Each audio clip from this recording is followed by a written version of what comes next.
এই জায়গাটা সত্যি মন ছুঁয়ে যাওয়ার মতো। কাঁসাই নদীর ধারে এমন কিছু পাথরের দৃশ্য আছে যা একবার দেখলে বারবার দেখতে ইচ্ছে করবে। শহরের ব্যস্ততা থেকে একটু দূরে গিয়ে এমন শান্ত পরিবেশে সময় কাটানো সত্যি অসাধারণ।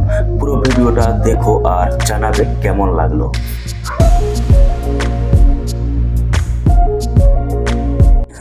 হ্যালো ফ্রেন্ডস, আজকে আবার একটা নতুন এপিসোডে তোমাদেরকে স্বাগত জানাচ্ছি। আর আমি আছি শহরের কোলাহল থেকে অনেক দূরে কাঁসাই নদীর তীরে, সেটা হচ্ছে পুরুলিয়া জেলার মধ্যেই পড়ছে।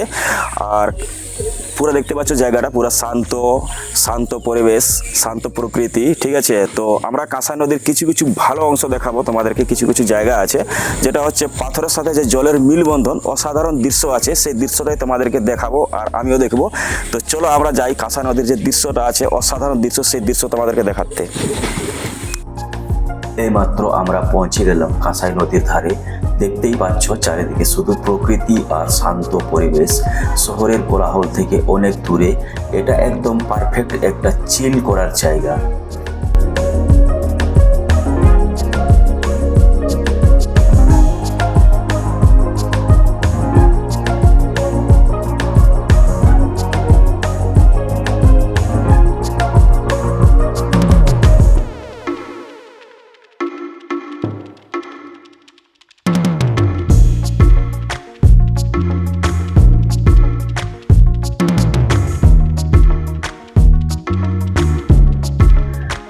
দেখো এই পাথরগুলো, প্রতিটি জায়গা একদম আলাদা ফিল দেয়।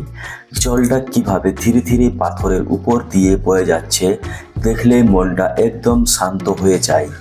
এমন জায়গায় বসে থাকলে সময় কিভাবে কেটে যায় বুঝতেই পারবে না। সত্যি বলতে এই জায়গাটা আমার খুব পছন্দের। যখনই একটু শান্তি দরকার আমি এখানেই চলে আসি। তোমরাও যদি কখনো আসো, নিজের চোখে এই সুন্দর দৃশ্যটা অবশ্যই দেখে যাবে। তো বন্ধুরা, কাঁসাই নদীর এই সুন্দর জায়গাটা কেমন লাগলো কমেন্ট করে অবশ্যই জানাবে। ভিডিওটা ভালো লাগলে লাইক, শেয়ার আর ফলো করতে ভুলবে না। আবার দেখা হবে নতুন কোনো জায়গার সাথে। আর পাথরের সাথে জলের যে মিলটা আছে দেখো কি সুন্দর।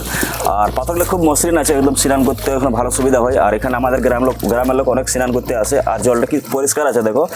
আর পুরো কাঁসাই নদীর আমাদের জল, যেখানে কাঁসাই নদীর উৎপত্তি হয়েছে, আমরা সর্বপ্রথম উৎপত্তির জলটা পাচ্ছি এখানে আমরা, ঠিক আছে।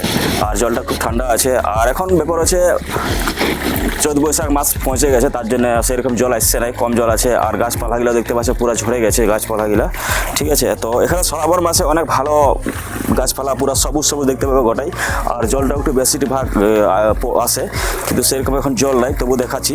আর যখন বৃষ্টি পড়বে তখনও দেখাবো অবশ্যই জায়গাটা কেমন হবে, কার কেমন হবে জল পড়বে। আর দেখো কি সুন্দর জায়গা। তোমরা একবার যদি আসতে চাও তো অবশ্যই আসতে পারো এখানে, ঠিক আছে। তো জায়গাটা কেমন লাগলো অবশ্যই তোমার কমেন্টে জানাবে।